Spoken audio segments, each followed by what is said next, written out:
Bonsoir, nous sommes à la Nuit des chercheurs en direct.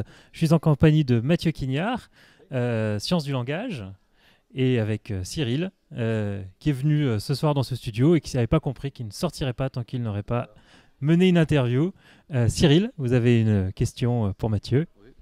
Alors bonsoir, j'aurais aimé savoir en quoi consiste votre travail par rapport au langage et puis à l'histoire. Donc si vous pouviez me répondre pour me donner une idée de ce qu'il en est. Alors, je vais essayer d'expliquer. J'ai mis la main dans la bibliothèque de mes grands-parents pour trouver un livre qui recueille toutes les lettres écrites par mon arrière-grand-père à la guerre. Et ces lettres ont été écrites tantôt à la famille, tantôt dans un journal, on va dire, et tantôt à un ami.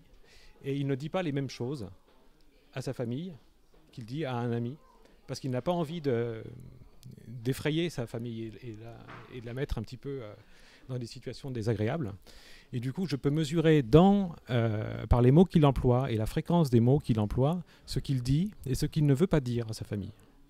Donc l'émotion est toujours présente, mais elle est traduite par différents termes, des termes précis dans un cas, et des termes au contraire plus généraux, parfois avec un peu plus d'humour, pour dire à la famille, ne vous inquiétez pas, je suis encore vivant et tout va bien.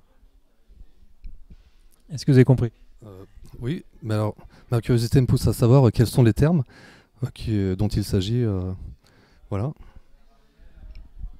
Le terme préféré pour parler à la famille, c'est rien de nouveau. Il ne s'est rien passé et je suis encore là.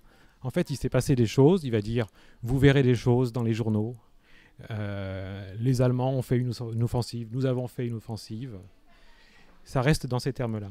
Mais il ne parle pas d'obus, il ne parle pas de gaz, ou très peu. Il ne parle pas de blessures.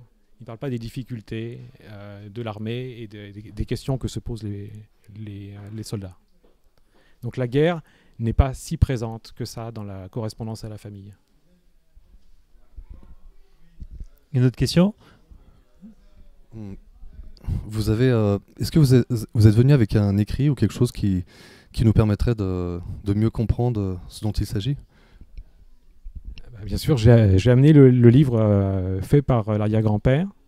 J'ai amené également le livre que j'ai retravaillé pour ajouter des illustrations et comprendre davantage ce qu'il a vécu. Et j'ai également apporté quelques analyses qui montrent justement les mots, la qualité des mots qu'il emploie. C'est vraiment, vraiment captivant. C'est un peu une histoire subjective, l'histoire de la guerre d'une personne, et qui nous est restituée comme ça. Et est-ce que votre travail a une résonance dans l'actualité aujourd'hui, dans la communication à distance, dans des situations de guerre ? Situation de guerre ou tout autre, en fait, le langage a un pouvoir, et notamment le pouvoir d'écrire l'histoire. On laisse des traces par notre langage, et ces traces vont être utilisées par les historiens pour écrire l'histoire. Et le propos de mon arrière-grand-père, c'est de dire, méfiez-vous, l'histoire qu'on raconte, c'est pas celle que j'ai vécue, et celle que j'ai vécue a quand même une importance. Donc méfiez-vous des termes, et l'histoire va être écrite peut-être toujours par les vainqueurs, mais toutes les traces sont importantes à être étudiées. Eh bien merci. Merci Cyril, merci Mathieu. Et puis à tout à l'heure pour une autre nouvelle question du public.